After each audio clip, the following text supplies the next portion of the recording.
Hi friends, welcome to Sikdar's academy. Sikdar's একাডেমিতে সবাইকে স্বাগত। এই ভিডিওতে আমরা আলোচনা করব ডিএর লাস্ট আপডেট।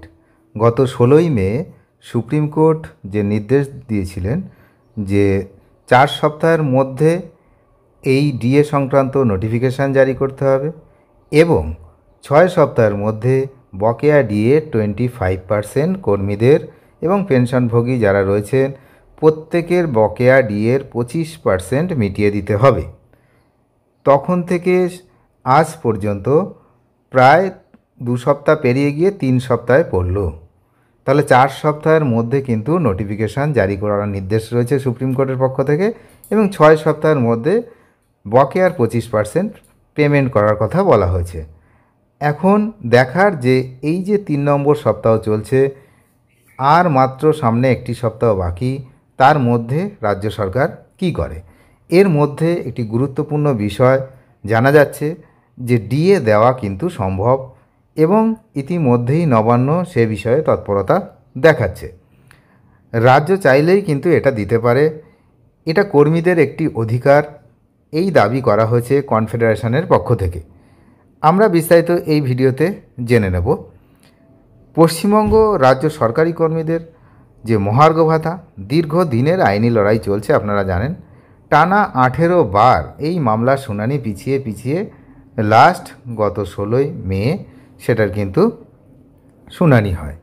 এই পরিস্থিতিতে confederation of state government employees পশ্চিমবঙ্গের সাধারণ সম্পাদক শ্রী মলয় মুখোপাধ্যায় এক সাম্প্রতিক সাক্ষাৎকারে জোর দিয়ে বলেছেন যে রাজ্য সরকারের পক্ষে কর্মীদের বকেয়া ডিএ প্রদান করা সম্পূর্ণভাবেই সম্ভব।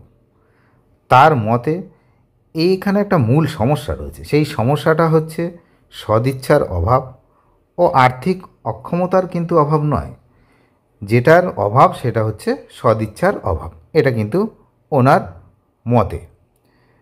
আরও উল্লেখ তিনি করেছেন যে কর্মীরা গত 6 বছরে প্রায় 15,000 কোটি টাকা ডিএ বাবদ পাননি। যদিও রাজ্য সরকারের আর্থিক সংকটের কথা বলছে, সুপ্রিম কোর্ট সম্প্রতি রাজ্যকে 6 সপ্তাহের মধ্যে বকেয়া ডিএর 25% মিটিয়ে দেওয়ার যে অন্তর্বর্তীকালীন নির্দেশ দিয়েছে, এটিও একটি প্রমাণ করে যে ডিএ প্রদান একটি আইনি ও সাংবিধানিক অধিকার, যা থেকে কর্মীদের কিন্তু বঞ্চিত করা যায় না কোনোভাবে। তো রাজ্য সরকারের যে আর্থিক অক্ষমতার যুক্তি, সেই যুক্তির জবাবে উনি জানিয়েছেন যে ডিএ দেওয়া সম্ভব। তাদের বিশদ বিশ্লেষণে উঠে এসেছে যে রাজ্য সরকার বহু শূন্য পদে প্রায় 4.5 লক্ষ স্থায়ী নিয়োগ না করে চুক্তিভিত্তিক বা পুনর্নিয়োগপ্রাপ্ত কর্মী দিয়ে কাজ চালাচ্ছে। এর ফলে শুধুমাত্র বেতন ও পেনশন বাবদ সরকারের বিপুল অর্থ সাশ্রয় হয়েছে। তিনি আরও বলেন, এই সাশ্রয় হওয়া অর্থ, যা গত 6 বছরে আনুমানিক 15,000 কোটি টাকার কাছাকাছি, যা দিয়ে কর্মীদের ডিএ স্বচ্ছন্দে মিটিয়ে দেওয়া যেত। সুতরাং ডিএ দেওয়ার যে সদিচ্ছা, সেটা থাকলে কিন্তু অর্থের অভাব বাধা হবে না, এমনটাই কিন্তু উনি জানিয়েছেন। উনি আরও বলেছেন, সরকার বিভিন্ন উৎসবে জন্য যে অর্থ বরাদ্দ করতে পারলে তাহলে কর্মীদের ন্যায্য পাওনা মেটাতে কেন পারবে না। এই যে যুক্তি যে পয়সার অভাবে দেওয়া যাচ্ছে না, এই যুক্তি কিন্তু গ্রহণযোগ্য নয়। তাই তাদের মতে ডিএ মেটানো কেবল একটা ন্যায্য নয়, আর্থিকভাবেও কিন্তু সম্ভব। ডিএ মেটানো কিন্তু সম্ভব। এবার তিনি আরও একটি কথা উল্লেখযোগ্যভাবে বলেছেন যে পূর্ববর্তী যে সরকার ছিলেন, সেই সরকার যে পে কমিশনের সাথে 16% মহার্ঘ ভাতা দিয়েছিল, যেখানে বর্তমান সরকার 0 থেকে শুরু করেছিল।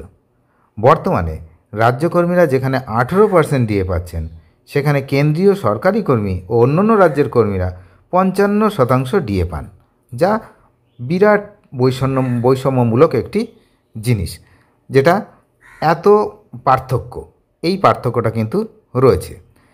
এই সুপ্রিম নির্দেশে, অর্থাৎ সুপ্রিম কোর্টের যে নির্দেশ, সেই অনুসারে নির্দিষ্ট সময়ের মধ্যে যদি পদক্ষেপ না নেয়, অর্থাৎ আমি বললাম 16 তারিখ থেকে আজ 2 তারিখ, এতদিন পেরিয়ে গেছে, 2 সপ্তাহ শেষ হয়ে 3 সপ্তাহ চলছে রানিং। 4 সপ্তাহের মধ্যে এই নোটিফিকেশান জারি করতে হবে, 6 সপ্তাহের মধ্যে এই ডিএ প্রদান করতে হবে, বকেয়ার 25%। এই যদি না হয় তাহলে কিন্তু মুখ্য সচিব এবং অর্থ সচিবের বিরুদ্ধে আদালত অবমাননার অভিযোগ আনা হতে পারে না, আনবে, অলরেডি সবাই তৈরি হয়ে রয়েছে। যা পরিস্থিতি কিন্তু সেই দিকে কিন্তু এগোবে যদি এই কোর্টের নির্দেশ না মেনে যদি কাজ হয়।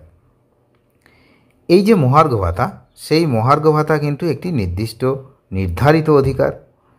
এই নির্ধারিত অধিকার থেকে কর্মীদের দীর্ঘদিন বঞ্চিত রাখা হয়েছে, যা কেবল অন্যায্যই নয় বরং এই সরকারের সদিচ্ছার অভাবও কিন্তু প্রকট হয়েছে। এটা কিন্তু মলয়বাবুর মতামত তিনি জানিয়েছেন। তাহলে এই হলো বিষয়, যে সমস্ত বিষয়টা উনি তুলে ধরলেন, যেটা আমি ভিডিওতে আপনাদেরকে বলে দিলাম পরিষ্কারভাবে, যে ইচ্ছা থাকলে কিন্তু টাকা দেওয়া সম্ভব। কী ভাবে টাকা ইনকাম হচ্ছে, কোন কোন জায়গায় টাকা সাশ্রয় হচ্ছে সরকারের, কিছুটা অংশ কিন্তু উনি তার বক্তব্যের মধ্যে তুলে ধরেছেন। যে শুধু সদিচ্ছার অভাব, ইচ্ছার অভাব থাকলেই কিন্তু, এই ইচ্ছা যদি থাকে, ইচ্ছা থাকলেই কিন্তু ডিএটা দেওয়া সম্ভব। অনেক ধন্যবাদ শেষ পর্যন্ত দেখার জন্য। যারা চ্যানেলে নতুন অবশ্যই চ্যানেলটিকে সাবস্ক্রাইব করে সঙ্গে থাকবেন, আর যারা ইতিমধ্যেই সাবস্ক্রাইব করেছেন তাদেরকে অসংখ্য ধন্যবাদ। Thank you.